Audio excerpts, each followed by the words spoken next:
We note further that this action critically undermines confidence, not only in the judiciary of our country as an institution, but it also undermines confidence in the electoral process that has already commenced, in view of the pivotal role that the judiciary plays in the process of electoral adjudication. We affirm that President Muhammadu Buhari knows that the continuous assault on critical institutions of state is a defining feature of a dictatorship, not of a democracy, and that the president is obliged to live up to his word that is a born-again Democrat, as he has assured all Nigerians since assuming office 2015. Based on the foregoing, we hereby call on the President as follows.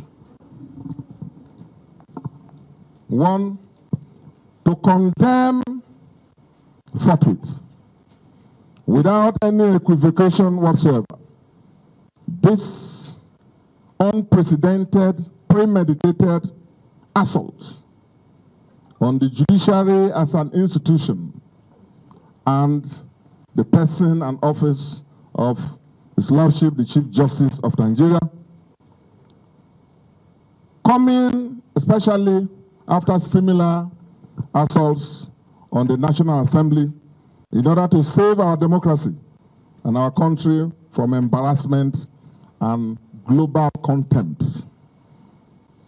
Number 2, we call on His Lordship, the Chief Justice of Nigeria, to ignore the so-called court summons from the CCB and the provocative calls emanating from some quarters for his resignation. While we are not opposed to any genuine fight against corruption, and we all support it, we have taken the view, as all well-meaning members of our country have also, that these actions must always be anchored on the rule of law.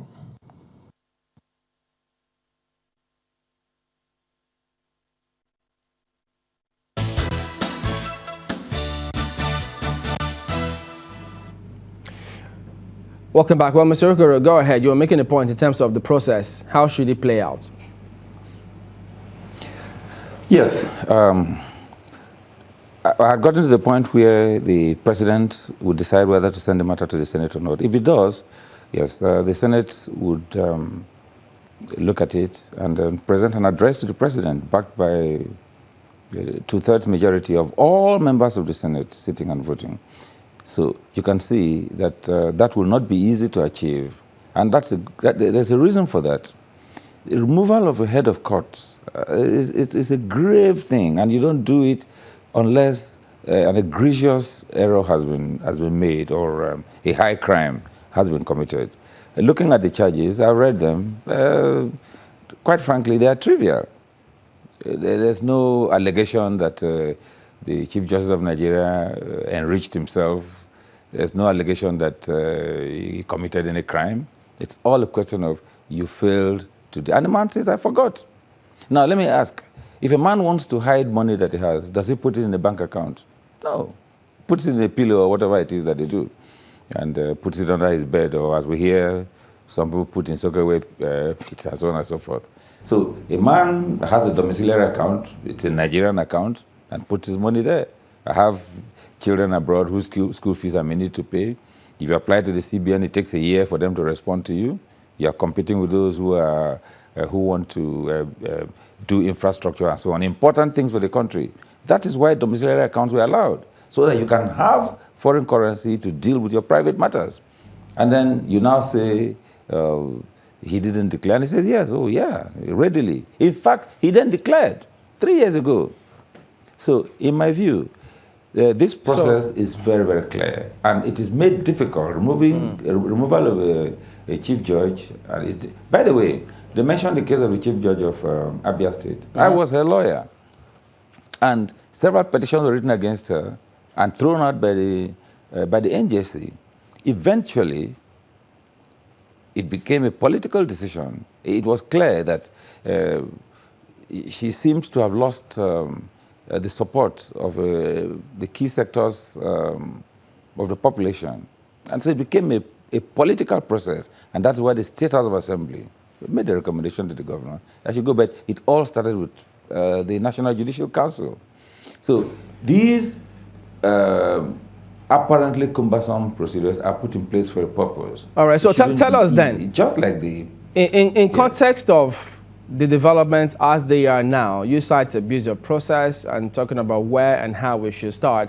So is there a case, legally speaking now, against the CJN? What should be happening? Should he appear before the CCT or what? He cannot ignore the summons because he is the head of a court and the Chief Justice of Nigeria. So he must respect a process that has been served on him by the Code of Conduct Tribunal. But in my view, he should not go there. His lawyers should go to the tribunal and make it clear to the tribunal that it has no jurisdiction, and it does not. The decision of the Court of Appeal is binding on it. That court has said so before, that it has no jurisdiction until the matter has been heard by the National Judicial Council. His lawyers should go there and ask the court to throw out the proceedings. And it would be surprising if the tribunal were to do a somersault in this particular case and say the proceedings are regular, when it had held not so long ago that similar proceedings against other judicial officers were irregular. If I may come in here, does the president have the powers to, for instance, in this case, evoke executive powers to do anything? No, he does not. Constitutional powers are clearly defined, and the executive powers that we see in some other presidential constitutions like the United States and so on and so forth came about because those constitutions did not provide in detail for everything. That constitution has been practiced for over 200 years, and around the world it's been copied. We've seen the errors. I mean, you see how many amendments there are. There are some amendments to the American Constitution that have been going through approval process for the past 50 years and have not yet passed. But we are lucky, having learned from the experiences of other countries. We provided in detail what the limits are of the various powers. And the president must exercise his powers according to law. And he cannot invoke any so-called executive power to do anything that is unconstitutional. No, he cannot. All right, so Mr. Zugu, having listened to the SAN, clarifying that of Abia inclusive in terms of what exactly happened, do you still hold the view that the process starts from the CCT?